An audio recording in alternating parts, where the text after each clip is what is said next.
reforma en la educación, según también esta es una señora inglesa que vive, que se llama Margaret Archer. Ella hace un análisis, se llaman orígenes sociales de los sistemas educativos, y entonces lo que ella dice, bueno, lo que pasa con la reforma es que hay una serie de grupos cuyos intereses no se ven representados en la educación.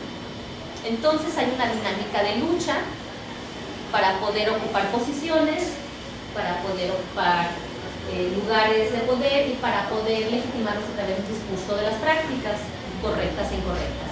Entonces, esa dinámica va produciendo la reforma, porque al momento que se instala un grupo nuevo en el poder, introduce un discurso nuevo. Por ejemplo, algo que ilustra esto es cómo se ha venido cambiando la denominación de quiénes son los sujetos de atención en la educación. No quiere decir, así es, o sea, eso no quiere decir que sea únicamente producto de un grupo del poder que diseña estrategias, sino que también hay presiones, por ejemplo, internacionales. O sea, no podemos entender el repertorio de acción de los agentes de la Secretaría de Educación que ocupan puestos claves si no entendemos que hay una serie de presiones internacionales, sobre todo con relación a las personas con discapacidad, en las que se tienen que adaptar una serie de modelos si México quiere seguir siendo objeto de préstamos, por ejemplo, ¿no? Entonces no queda de otra más que entrarle de esa manera. Entonces a nivel central lo que se producen son una serie de textos, como ya vemos, que luego gestionar y adaptar qué es lo que sucede de manera regional resulta tan complicado por esta cuestión centralista. Pues entonces lo que se produce son una serie de discusiones. Pensarlo como un efecto también nos permite entender, ¿no?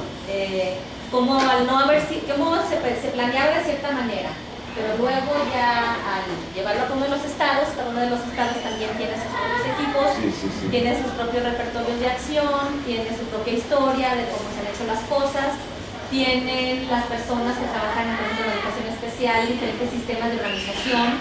Hay quienes se ajustan con más facilidad al discurso institucional, hay quien se resiste mucho más, hay quien defiende la profesionalización, etc. Entonces hay esa variación.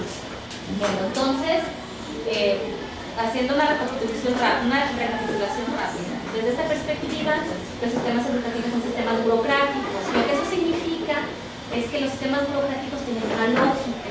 La lógica de los sistemas burocráticos es la rutina, es el encuadramiento en horarios y es la producción en documentos como modo de objetivar lo que sucede, ¿sí? Y es la forma en la que se va produciendo la historia del sistema y también es la forma en la que luego lo recibimos como historia, porque si en este momento yo, por ejemplo, acabara de entrar a educación especial, yo me encuentro con una serie de reglamentos y documentos que tengo que llenar y me encuentro con un contrato único personal que no conozco, nunca lo he visto físicamente, pero yo creo que debe ser muy interesante, que es en realidad la objetivación de las luchas, de los acuerdos, de los desacuerdos, etc. Entonces eso yo lo recibo como una historia hecha objeto, hecha documento, que tiene un efecto en mí, es decir, que me coacciona.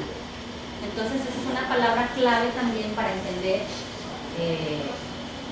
las prácticas al interior de los sistemas educativos y fuera de los sistemas educativos, ¿sí? Entonces esa idea de que somos libres y que nuestra voluntad, y que el individuo racional que puede planear y estratégicamente hacer cosas, pues eso encuentra su límite en las coacciones con las que nos encontramos. Y ahorita voy a retomar eso. Y el último que quiero agregar sobre lo que sería un sistema burocrático, en este caso el sistema educativo, es que el sistema educativo se basa, y todos los sistemas educativos del mundo, se basa en un arbitrario. Es decir, hay un arbitrario cultural, pero no con la idea de cultura esta clásica de la antropología clásica, sino un arbitrario cultural en el que se elige cuáles son los conocimientos que tienen valor y cuáles son los conocimientos que no tienen valor, cuáles son los conocimientos de historia universal que merece la pena estudiar, cuáles son los conocimientos de historia que merece la pena introducir en los libros de texto, por qué se tiene que estudiar español con ese refinamiento, por qué matemáticas, por qué un niño de segundo secundaria, por ejemplo, tiene que empezar a manejar ecuaciones. Ese arbitrario es una de las características fundamentales del sistema educativo. Y aquí la importancia y la trascendencia del sector educativo es que otorga diplomas escolares. Y los diplomas escolares se traducen en puestos, se traducen en salario, se traducen en una forma de competencia fundamental de las sociedades en este momento. Vivimos a una sociedad credencialista. Son los nuevos títulos de nobleza. Así es que bueno, ya están bastante devaluados también, ¿no? Porque ese es el efecto precisamente de la sobretitulación. Venga, todos a la escuela, venga, somos mejores ciudadanos, mejores personas, mejores, vamos a saber más, vamos a esto. Entonces el efecto que tiene pues es la sobretitulación, pero sin embargo también el efecto es a la inversa. Así como hay un exceso de titulados y de tituladas, también hay el efecto de que las personas que se quedan fuera y se van desvinculando con el sistema escolar, pues también se quedan fuera del mercado, ¿sí? Por ejemplo, el nivel de escolaridad en Jalisco es secundaria 1. Ese es el promedio de escolaridad en Jalisco en este momento. Una investigación, es una tesis de doctorado que hizo un señor, un sociólogo norteamericano. Él hizo su tesis sobre profesoras y profesores en Chicago, sobre en escuelas públicas. Entonces él hace más de 50 entrevistas y hace el siguiente análisis. Dice, bueno, vamos a ver. La docencia es una relación de servicio. Y tenés una relación de servicio que seguimos oyendo. ¿Cuántos años tienes de servicio? No. Entonces dice, todos los trabajos que son una relación de servicio tienen una imagen de cliente ideal. De cliente ideal. Todas las relaciones de servicio tienen una imagen de cliente ideal. Entonces lo que este investigador hace es que de acuerdo a lo que dicen las maestras y los maestros sobre su práctica cotidiana, él hace 3 grandes categorías y dice que lo que hacen los profesores y las profesoras es que dividen a su clientela en 3 categorías que en realidad son una especie de clase social, ¿no? Los hijos de personas de clases populares, los hijos de personas de clases medias y los hijos de personas de clases acomodadas. ¿Sí? Entonces dice, vamos a ver, la disciplina. Los más fáciles de educar son los hijos de clases medias.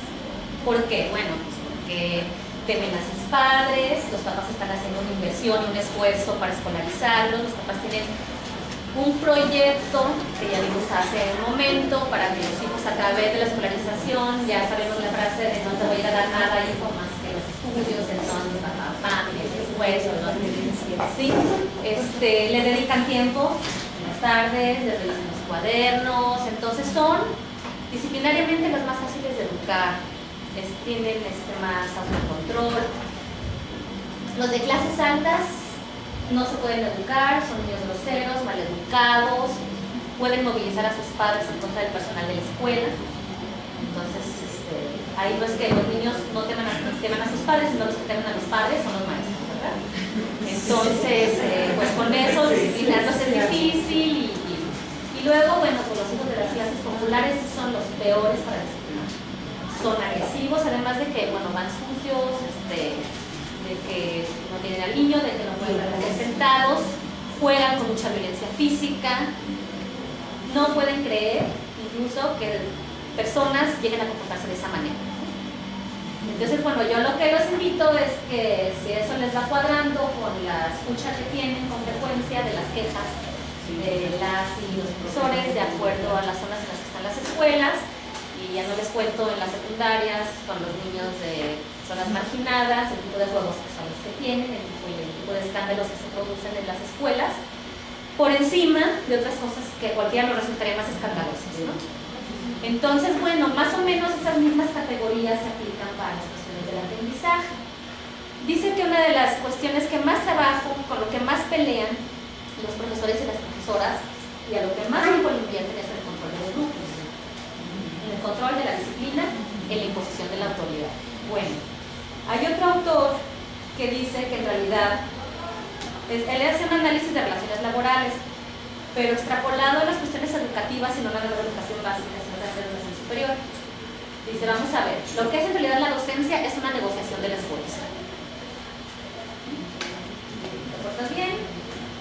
¿Tú me traes eso, ándale, acaba, no acabaste la plana, te da poner 7, acabaste la plana, te da poner 8. Bueno, quedamos en que se está permanentemente negociando el esfuerzo.